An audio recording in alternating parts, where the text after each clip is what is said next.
I freaking love the Kung Fu Panda franchise, and thus I had moderate expectations going through the fourth film, and it was fine, and that's a bit sad.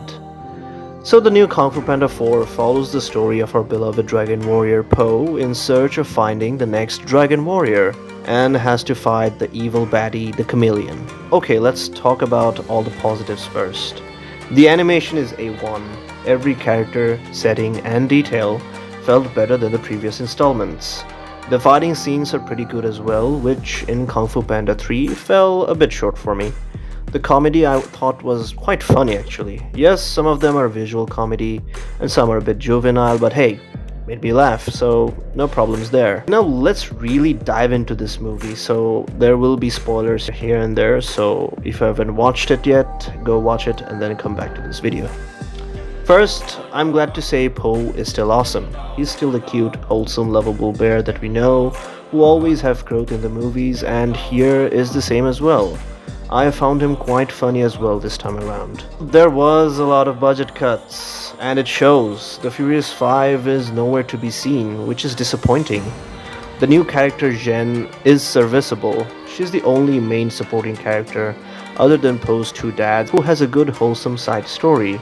But she doesn't have that level of emotion that I was hoping, and spoiler alert, her becoming the next dragon warrior. Yeah, I don't really buy it. Yes, they had a bonding moment throughout the whole film, which is a fun ride. It reminded me of the fun sequences in Gangman City in Kung Fu Panda 2. But what about the Furious 5, man?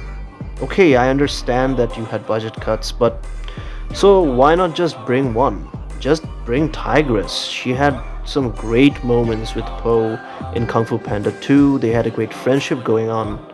So why not do this here? And then finally bequeath her the Dragon Warrior title. You know, the friend you've been with for so many years now. Shouldn't she have a chance at being the next Dragon Warrior? You really didn't have to make a new side character with a side story, which is alright, I guess. Okay, onto the villain. The Chameleon was also pretty menacing and good on paper.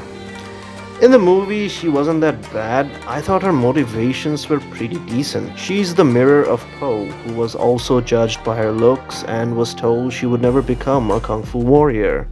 And thus, she chose a dark path unlike our Po. I thought that was an interesting premise. But her personal story lacked depth. Remember how Shen's story was shown through beautiful animations? Yep, none of that here unfortunately. She just exposes all of her story to Po at the middle to last act. Like if some of her past were shown, that would have been so good. I would have felt more of her rage and motivation. But budget cuts, so what to do? Moreover, I thought this would be a reunion of the previous villains as was shown in the trailer. I was ecstatic to see Tai Lung, but man, he had so little to do for the plot. I had a whole theory about it, which if you're interested can watch on the top right of the screen. Kai had nothing to say. Shen had nothing to say. The one who caused mass genocide to Po's race was just standing there. Dang, so much could have been done. So many awesome, enriched dialogues could have been exchanged with them. Shen could have admit how he was wrong and sorry. He could have finally admit his mistakes and appreciate Po and say that he wants to be happy with his family in the spirit world. Just say something, goddammit. But no, he was just silent. As again, budget cuts. At least Tai Lung and Po had a small reconciliation, which was at least nice.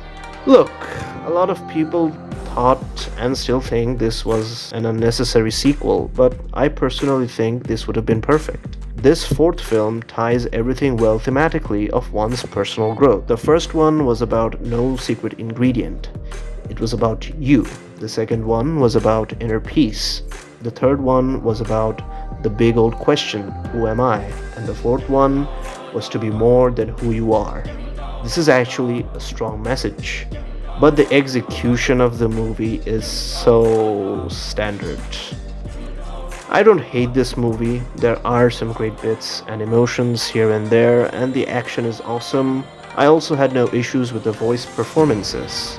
But most of our beloved characters are missing, and the new one is pretty plain, and that's just sad. I don't mind this movie's existence at all, but there was so much potential here.